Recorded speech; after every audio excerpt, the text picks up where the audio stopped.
مرحب بابن العزة والكرامة، ابن فلسطين الحبيبة، آدم كايد، زملكاوي لمدة 4 مواسم. زي ما حضراتكم شايفين الفيديو كده، معمول فيديو يعني حاجة رايقة أوي أوي أوي أوي.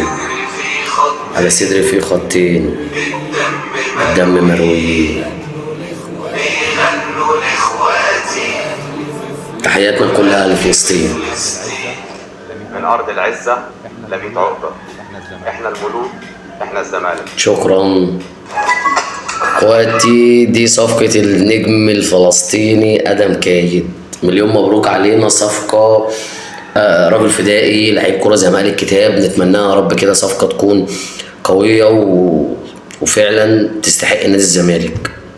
ان شاء الله كده ربنا يكرمنا يا رب في اللي جاي احسن، اللي جاي احسن بجد. شكرا.